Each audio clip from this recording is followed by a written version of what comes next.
Hi, this is another episode of Be Logical. This one is about the concept of dynamic pricing. It's a concept of business. I'll give you a bit of an idea of what it is, whether it's fair, and what are some consequences of a business engaging in dynamic pricing. So first, what is dynamic pricing? I can't tell you comprehensively what dynamic pricing is, but I can give you some ideas about what dynamic pricing is. Dynamic pricing consists of a collection of factors which a business uses to set a price for a particular customer. So some examples are location, as in how far a customer is from a rival business, a customer's browsing history, and their salary or their income.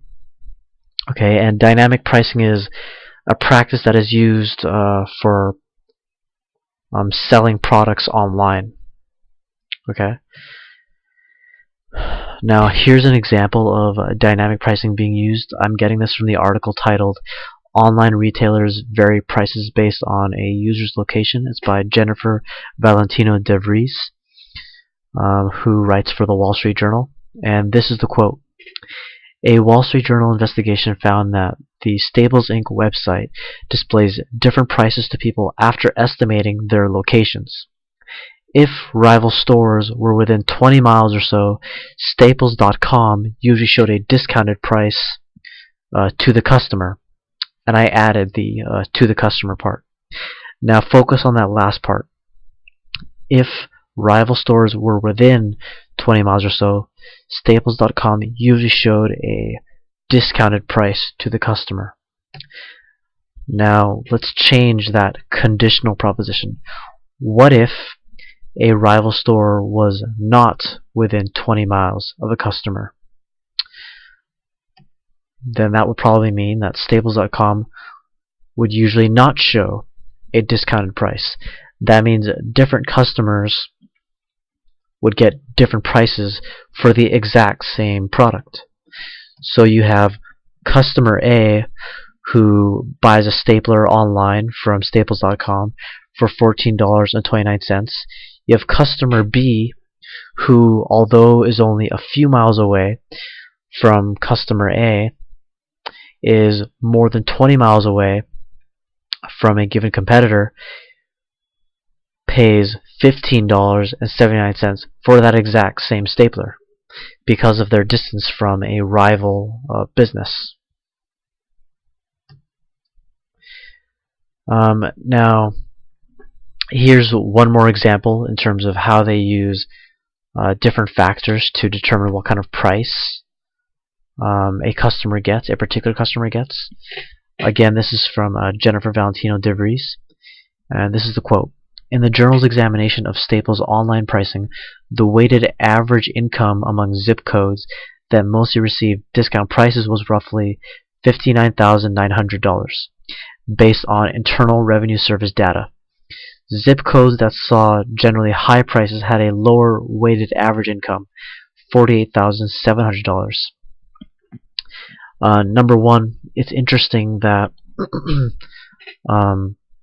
those with a generally lower average income, namely like around 48,000, would have to pay higher prices, but those with a higher average weighted income of 59,000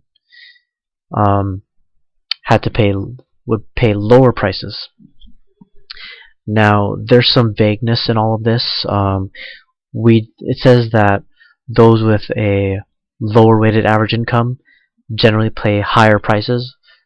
It's vague because we don't know exactly how high those prices were, and on the flip side, we don't know how much lower those who make around 59,000 are paying. And just on a further note, I would be interested to know how consistent this pattern is. Like, so for example, if you have a neighborhood which has an average income of 70,000, do they pay lower prices, the same amount, or a different price? And likewise, let's say you're in a neighborhood with those making around 30,000 a year, are they paying even higher prices, the same price, or a lower price? I think that would be interesting if we can get that kind of information. I don't have that kind of information, but it'd be interesting to see how consistent that pattern is of prices with the income, the average, the average weighted income. Okay, now, is dynamic pricing fair? I think there's a better way to phrase this question, which is, if ever, when is dynamic pricing fair and when is it unfair? Now, the reason why I think this is a better way to phrase this question is because it comes across as being more open-minded. That is, it leaves open that either the positive particular or the negative particular propositions are possible. What I mean is, it basically allows that in some cases dynamic pricing could be fair, but in other cases it could be that dynamic pricing is not fair. Now, from this point, is it possible that dynamic pricing is always fair? Is it possible that dynamic pricing is never fair? It's possible, but we're not going to know until we stop to think about it. And I think we should start to think about it by being as open-minded as we can, so we can, I guess, look at all the available arguments on whether there are some cases, some circumstances in which dynamic pricing is fair, and whether there's some cases or some circumstances in which it is unfair. Okay, now first, a case for it being fair. Businesses are private entities. They can set their own prices. If customers don't like those prices, then they can shop somewhere where they find the price is more favorable. Okay, now a case for dynamic pricing being unfair. Now, factors like income, location, and browsing history, those are not which a customer can easily change in an instant.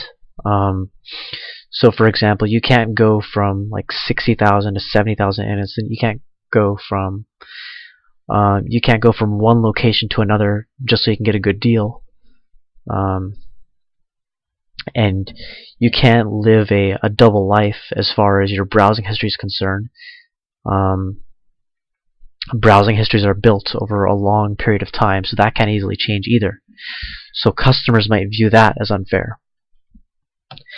Now, regardless of whether dynamic pricing is fair or not, these are some consequences of using dynamic pricing. Now, there would definitely be some customers who are clueless about this practice, so that dynamic pricing is occurring will be of no consequence to them. Now, other customers will find out that businesses are engaging in practices like dynamic pricing. Some of those customers will not care, so they'll just move on, but some other customers will get angry, and as a result of getting angry about that practice, they'll find other places to shop elsewhere at. So the most significant consequence, or possible consequence, seems to be here that a business engaging in dynamic pricing is directing those angry customers to another business, so they're losing business. And those are some consequences of some possible consequences of a business engaging in dynamic pricing. And also, before I end here, I want you to keep in mind that in every possibility that I mentioned, I used a proposition which has a particular quantity in it, meaning I said, like, some customers will be clueless, so they won't care. Some others will not be clueless, they'll find out. And some of them will get angry, some of them will not get angry. Okay, so notice how I used a different particular propositions to make myself aware of what the possibilities are. Okay, that's something you can do as well when you're trying to hypothesize about the consequences of an action. Okay, and that's it. Alright, thank you.